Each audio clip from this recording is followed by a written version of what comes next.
Stick around, because in this video I'm talking about how to earn those airborne wings.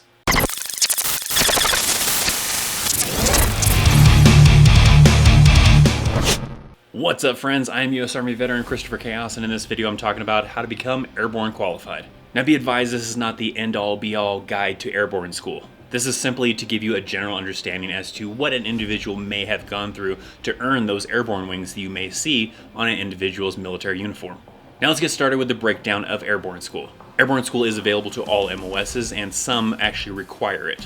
An example of some of them that require airborne is things like Special Forces, Rangers, and a few others. But for everyone else, it's more of a voluntary thing, and it is available to both men and women in the military. Airborne School is primarily an Army thing, but it is available to Marines and Air Force and maybe Navy, but I'm not 100% sure on the Navy one. But individuals can either get into their contract to where they go through basic training or OSIT and AIT, and then once they get done with all that initial training, then move on to Airborne School, or an individual who is already in the military can request to go to Airborne School at a later date. Airborne School is conducted at Fort Benning, Georgia, and it is a 3-week long course.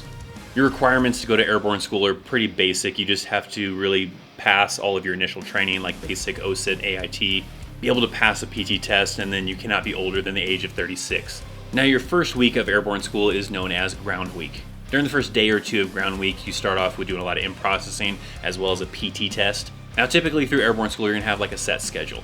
It's going to start off with PT in the morning around normal time that people do PT, which is typically at 6:30 in the morning. That'll last for about an hour, hour and a half, and then you'll go to breakfast. And now after breakfast, then that is where the rest of the day is dedicated to training.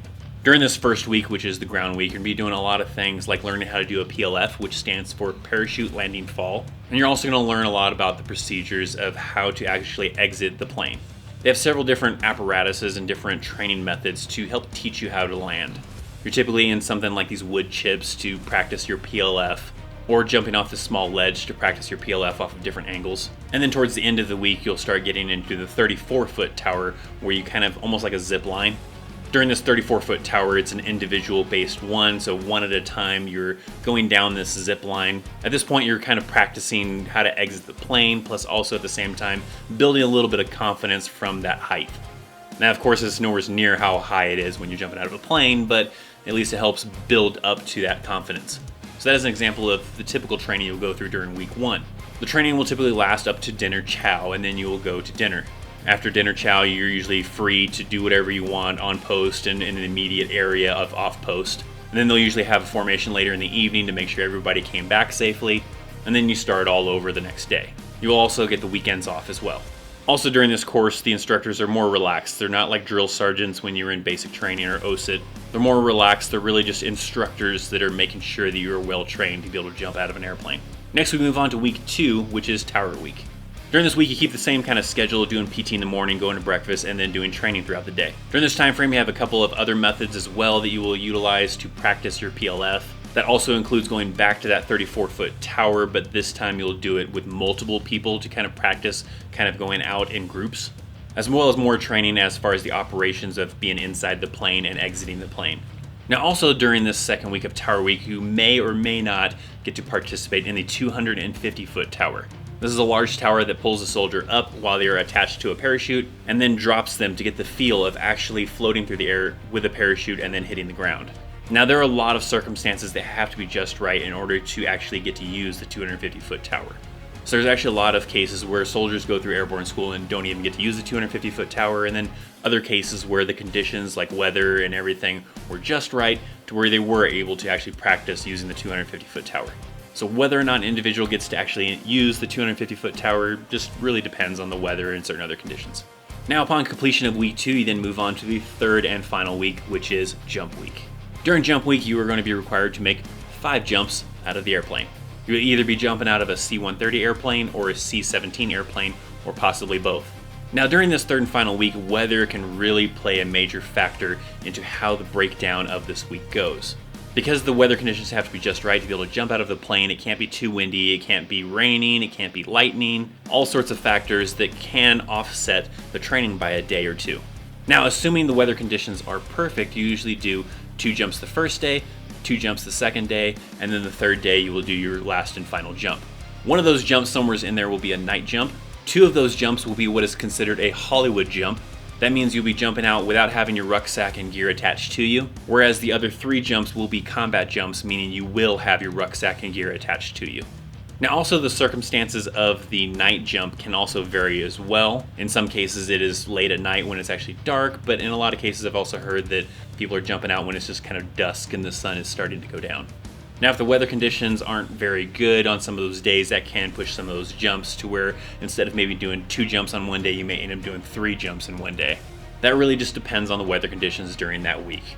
But once the soldiers have completed the 5 jumps that are required in Airborne School, they will then move on to graduation where they will get pinned their silver airborne wings. After graduation, they'll go through an out-processing type of thing and then move on either to their very first unit or maybe just going back to their original unit if they were already in the Army before going to Airborne School. Or also in some cases move on to additional training, like if they're going through SF training or if they're going through Ranger training. Now another thing to note, just because you are airborne qualified does not necessarily mean that that individual will be inside of an airborne unit. Some of those individuals may just go back to a regular unit that is not an airborne unit. And in other cases, soldiers will go on to an actual airborne unit where they will consistently be doing airborne jumps in training and whatnot. Now, some of the people in those airborne units that do consistently do jumps all the time usually call the other guys that just go to their regular units 5 jump chumps because they only do the 5 jumps in Airborne School and then never jump out of an airplane ever again. But if you are one of those individuals that go on to an airborne unit, then you will usually be doing airborne jumps quite often. You'll be doing them into field environments, into different training events, and in fact you get paid a little bit extra by doing airborne jumps at least once every 3 months.